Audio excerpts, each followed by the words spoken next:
Well, we're back with the fancy schmancy remastered Jak and Daxter Collection for the PlayStation 3. And as promised, we're taking a look at each game individually to see how they've aged and how much they benefit from the HD facelift.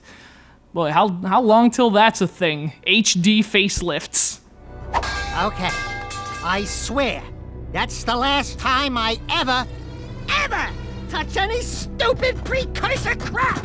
Now, if you recall, we mentioned the first one has aged particularly well. Now, the game does feel a bit dated in terms of its general design, as games like that have sort of been left in the past, but it's still very playable, very polished, and very enjoyable, which brings us to Jak II. As you'll notice, minus the Daxter for what are unfortunately only naming purposes, and the game that, for me, has always been the black sheep of the series.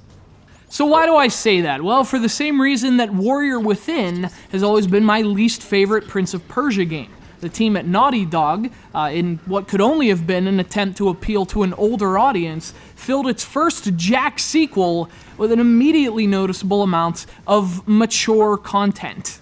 And what's funny about mature content in the vein of Jak II is that it is in fact the opposite of mature. Giving Jak long hair and a foul mouth, which I frankly find to be wildly offensive, as if my language and demeanor has anything to do with the length of my hair, Naughty Dog made Jak II a darker and more serious Jak.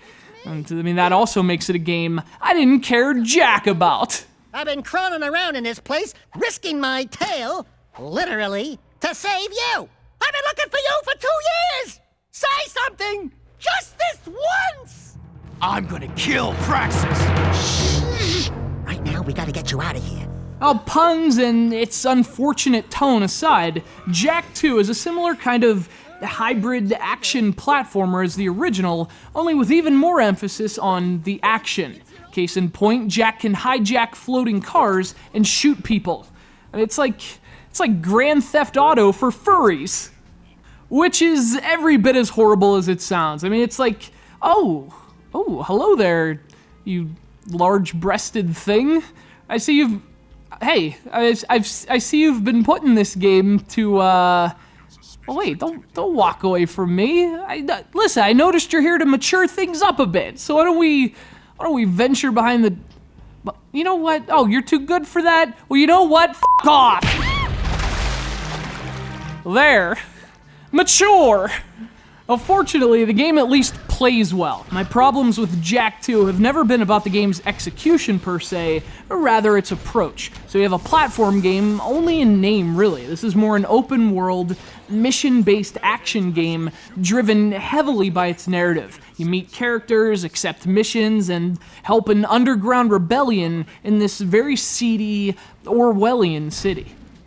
And speaking of which, that city looks really nice in HD. I said this in our review of the original game's remake, but seeing this thing running on the PS3, I mean, it's really hard to believe Jak II was originally a PS2 game. And I think fans of the original games will be thoroughly pleased to see how good these games look so many years later.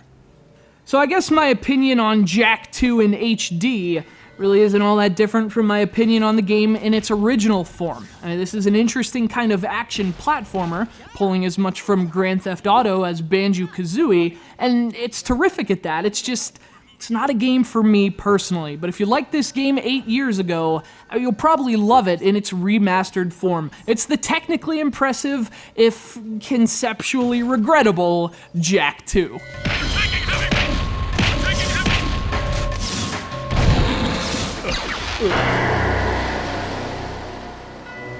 Ugh.